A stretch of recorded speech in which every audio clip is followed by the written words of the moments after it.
जय श्री कृष्णा। पौष माह के शुक्ल पक्ष की 11वीं तिथि को पौष पुत्रदा एकादशी का व्रत रखा जाता है। इस दिन जगत के पालनकर्ता भगवान श्री हरि विष्णु की पूजा की जाती है। पूरे विधि विधान और सच्चे हृदय से भगवान विष्णु का पूजन करने से सभी प्रकार के सुखों की प्राप्ति होती है। यह व्रत मुख्य रूप से संतान की प्राप्ति के लिए रखा जाता है। इस दिन व्रत और पूजा के साथ ही पौष पुत्रदा एकादशी की कथा जरूर सुननी चाहिए। पौष पुत्रदा एकादशी की व्रत कथा पढ़ने या फिर सुनने मात्र से व्यक्ति को संतान प्राप्ति के साथ साथ सभी सुखों की प्राप्ति होती है। अब सुनते हैं पौष पुत्रदा एकादशी की व्रत कथा। एक बार युधिष्ठिर भगवान श्री कृष्ण से बोले कि हे भगवान, कृपा करके पौष मास के शुक्ल पक्ष की एकादशी का महात्म्य बतलाइए। उसका नाम क्या है, उसे करने की विधि क्या है और उसमें किस देवता का पूजन किया जाता है। भगवान श्री कृष्ण बोले, हे राजन, पौष मास के शुक्ल पक्ष को जो एकादशी आती है उसका नाम पुत्रदा एकादशी है। पुत्रदा एकादशी को नाम मंत्रों का उच्चारण करके फलों के द्वारा श्री हरि का पूजन करें।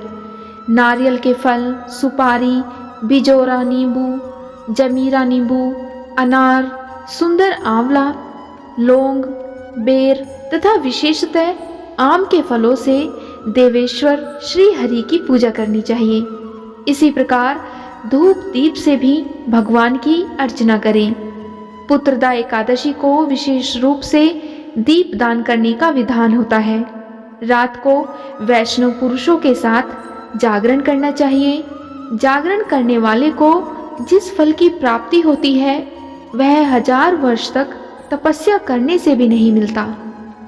यह एकादशी सब पापों को हरने वाली उत्तम तिथि है। इस चराचर जगत में, समस्त त्रिलोक में इससे बढ़कर दूसरी कोई तिथि नहीं है। समस्त कामनाओं तथा समस्त सिद्धियों के दाता भगवान नारायण इस तिथि के अधिदेवता हैं। अब मैं तुम्हें इस एकादशी की कथा सुनाता हूँ। पूर्व काल में भद्रावती नामक नगरी में सुकेतुमान नाम का एक राजा राज्य करता था।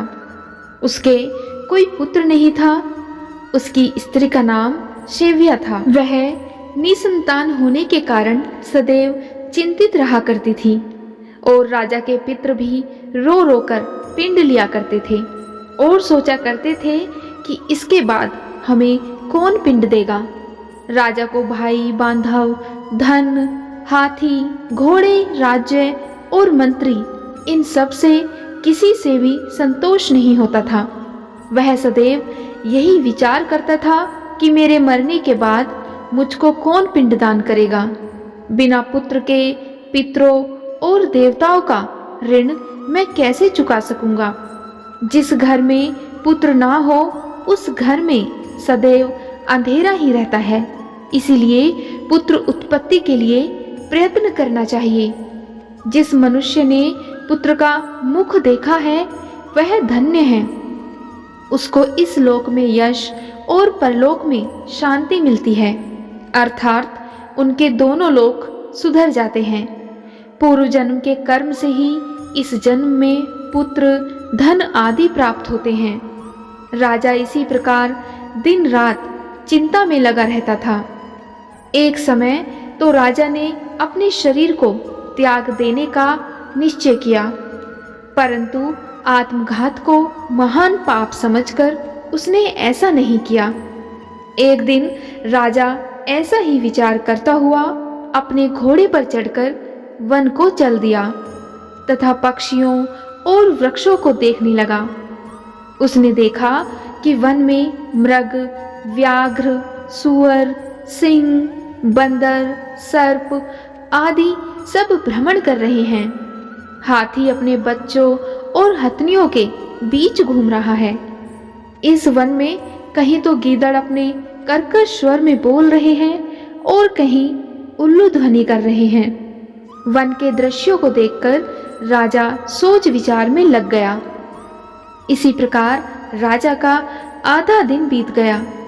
वह सोचने लगा कि मैंने कई यज्ञ किए, ब्राह्मणों को स्वादिष्ट भोजन से तृप्त किया, फिर भी मुझको दुख प्राप्त हुआ है। ऐसा मेरे साथ क्यों हुआ?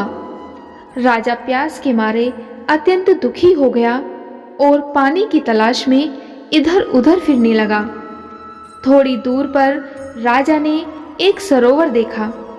उस सरोवर में कमल खिले हुए थे तथा सारस, हंस, मगरमच्छ आदि विहार कर रहे थे। उस सरोवर के चारों तरफ मुनियों के आश्रम बने हुए थे। उसी समय राजा के दाहिने अंग फड़कने लगे। राजा शुभ शकुन समझकर घोड़े से उतरकर मुनियों को दंडवत प्रणाम करके बैठ गया।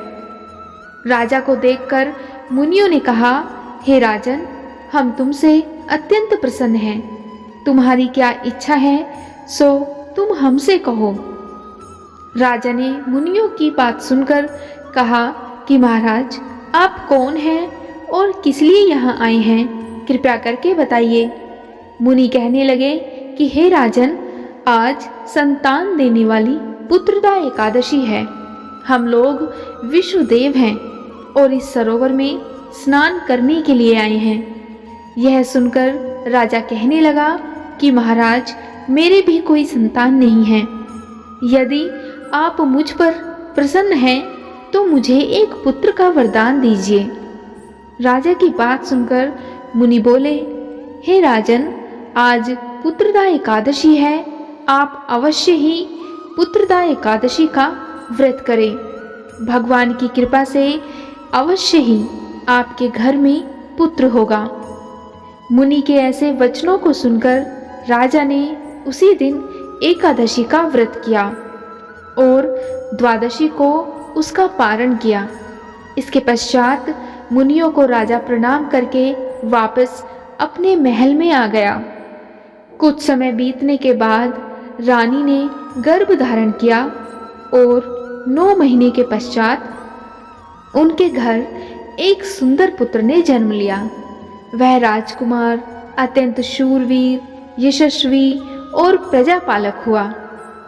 इसी तरह से राजा का वंश आगे बढ़ा और वो इस लोक में सुख भोग कर अंत काल में बैकुंठ धाम को गया। श्री कृष्ण बोले, हे राजन, पुत्र की प्राप्ति के लिए पुत्रदा एकादशी का व्रत करना चाहिए। जो मनुष्य इस महात्म्य को पढ़ता या सुनता है उसे अंत में स्वर्ग की प्राप्ति होती है। बोलो जय श्री कृष्णा। आप सुनते हैं एकादशी माता की आरती। जय एकादशी माता मैया, जय एकादशी माता, विष्णु पूजा व्रत को धारण कर शक्ति मुक्ति पाता। ओम जय एकादशी माता, तेरे नाम गिनाऊं देवी, भक्ति प्रदान करनी, गण गौरव की देनी माता, शास्त्रों में वरनी। ओम जय एकादशी माता, मार्गशीर्ष के कृष्ण पक्ष की उत्पन्ना, विश्रुतारणी जन्मी, शुक्ल पक्ष में हुई मोक्षदा, मुक्तिदाता बन आई।